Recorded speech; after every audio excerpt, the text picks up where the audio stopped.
Well, according to TMZ and other sources, I mean, this ain't even nothing new, but Brandon Marshall has jumped out the window and said that he feel like he can whoop Deontay Wilder.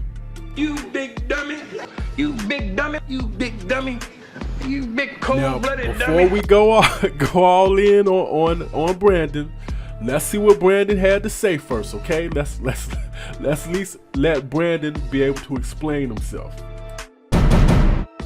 Evander Holyfield compared your skills to Deontay Wilder. What did you think when you heard that? And when are we going to see you in the ring?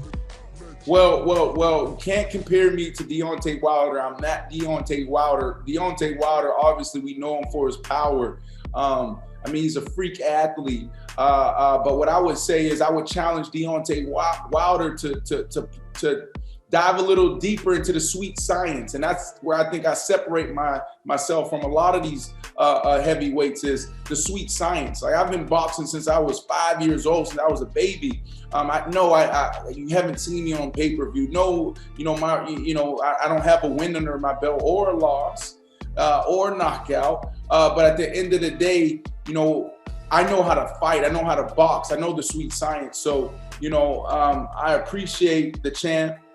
That's my guy. He's taught me a lot as well over the years. But Deontay Wilder, I'm gonna outbox him. I'm gonna outclass him if I ever get that opportunity. And I'll say this too, if it doesn't happen before September, I'm gonna retire.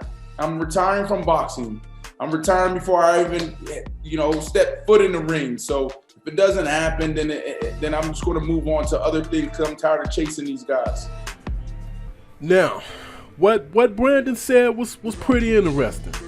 Number one, he brought clarity to the fact that Brandon isn't somebody who's new to the boxing game. He actually grew up in boxing. So that brings a lot of clarity to it. Not just somebody who hung around a boxing gym and came in and worked out a little bit and sparred. He actually does have boxing experience, just not, how can I put it? Not sanctioned fights under his belt. Now, according to him, Evander Holyfield is actually one of his mentors. And as he said, he learned a lot from Holyfield himself directly. So he does have some sort of boxing experience. Now, I'll be honest, this kind of reminds me of what we just saw with Nate Robinson. Now, Nate said he grew up in boxing. He, spent a lot of time in the boxing ring, etc., etc., and we saw how that turned out. So I think that should be a lesson to not just football players, rappers, basketball players, whoever, street fighters, because we've seen some of these, so-called street fighters get in the ring. It's not just the fact that somebody's, been around boxing, learned how to box. It's more to it than that. Being in actual boxing shape, and most importantly, being used to getting hit. And not just hit, every now and then when you decide to show up to the gym, but being hit constantly.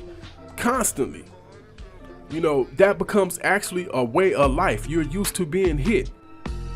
And I mean, like, it's not that we haven't seen other guys come in from football and some of these other sports to try to box. I mean, I put a couple examples on the board, in the video, and the one you see right there is Ed Too Tall Jones. Now, ultimately for him, it did not end well. But some of these guys actually did put together some winning records and some decent records. Now, could you question the legitimacy of these records? Hey, go look into Mark. Matter of fact, I might do a video on Mark Gastineau, and you will learn a lot about boxing and how corrupt it can be just by researching Mark Gastineau's boxing career. But the point I'm making is, like, it's not insane to think that you can come in from another sport and become a boxer, but on a high level, that's extremely unusual. And that's pretty much all I got this Head Bustin' Boxing's own Fight Doctor. Hit that like button, hit that share button, hit that subscribe button, and hit that notification bell. And most definitely hit me up in the comment section and let me know, do you feel like Deontay Wilder could could possibly lose to a Brandon Marshall. Like I said before, I understand, I get it. A lot of us feel like Deontay Wilder is lacking on the technical side of the boxing, but at the same time, you're talking about a man that reigned as champion for over 5 years and only has 1 loss on his resume, and every person that he's fought has tasted that ground, including Tyson Fury. That's a lot to chew on. But that's pretty much all I got. This here Bustin' Boxing's own fight doctor. I am out.